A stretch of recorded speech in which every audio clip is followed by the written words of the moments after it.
ഒരു പ്രതീക്ഷയില്ല. അത് നമ്മൾ ചെയ്തു, അത് കഴിഞ്ഞു.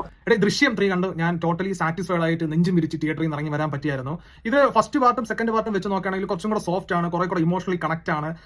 രണ്ട് പാർട്ടിലും കുറെ ക്യാരക്ടേഴ്സ് ഉണ്ട്, അവരുമായിട്ട് നല്ല രീതിയിൽ കണക്ട് ചെയ്ത് പോകുന്നുണ്ട് ഈ സിനിമ. കുറച്ചും കൂടെ നമ്മൾ പ്രതീക്ഷിച്ച് നമ്മൾ ഈ സിനിമ തുടങ്ങി അവസാനം വരെ നമ്മൾ എന്താണ് ട്വിസ്റ്റിന് വേണ്ടിയാണ് കാത്തിരിക്കുന്നത്. പിന്നെ നമ്മൾ ജിത്തു അണ്ണന്റെ നമുക്ക് ഈ ടെൻഷൻ ബിൽഡപ്പ് ചെയ്യണ കുറെ സംഭവങ്ങൾ നമുക്ക് ഈ സിനിമയ്ക്കകത്ത് കാണാൻ പറ്റി. ഇനി അത്ഭുതപ്പെടുത്തിയതേ ഈ ജോർജ് കുട്ടി എന്നുള്ള ക്യാരക്ടർ, അവരെ ചുറ്റിപ്പറ്റിയുള്ള ആൾക്കാർ, അവരുടെ പുരോഗമനങ്ങൾ, അവർക്ക് 3 പാർട്ടിലും ഉണ്ടാവുന്ന ഓരോ വ്യത്യാസങ്ങൾ, അതൊക്കെ വളരെ മൈന്യൂട്ടായിട്ട് ഈ തേർഡ് പാർട്ടിൽ നമുക്ക് പറയാൻ പറ്റി. എല്ലാവരും ആ ക്യാരക്ടേഴ്സ് പിടിച്ച് തന്നെ നന്നായിട്ട് പോകുന്നുണ്ട്. ഓരോ ക്യാരക്ടേഴ്സിന് നല്ല രീതിയിൽ ബിൽഡപ്പ് ചെയ്ത് കാണിക്കുന്നുണ്ട്. ജോർജ് കുട്ടിക്ക് വന്ന മാറ്റങ്ങൾ നന്നായിട്ട് കാണിക്കുന്നുണ്ട്. നിങ്ങൾ ഓവർ പ്രതീക്ഷ, അമിത പ്രതീക്ഷയൊന്നും വെച്ച് പോവുന്നു വേണ്ട പടത്തിന്. അതായത് ഈ ട്വിസ്റ്റ് എന്നുള്ള ഒരു സംഘടനം ഫസ്റ്റ് പാർട്ടിൻ്റെതും സെക്കൻഡ് പാർട്ട്, തേർഡ് പാർട്ട്, അതൊരു സ്റ്റെപ്പ് ബൈ സ്റ്റെപ്പ് ഇങ്ങനെ ഇറങ്ങി വരുന്നു എന്ന് എനിക്ക് ഫീൽ ചെയ്യുന്നുണ്ട്. പക്ഷേ നമുക്ക് ഇനിയും എന്തൊക്കെയോ ഈ പടത്തിന് വേണ്ടി പറയാൻ വേണ്ടിയുള്ള ബാക്കി നിർത്തിയിട്ടാണ് നമ്മളെ ജിത്തു അണ്ണ ഈ സിനിമ അവസാനിപ്പിക്കുന്നത്.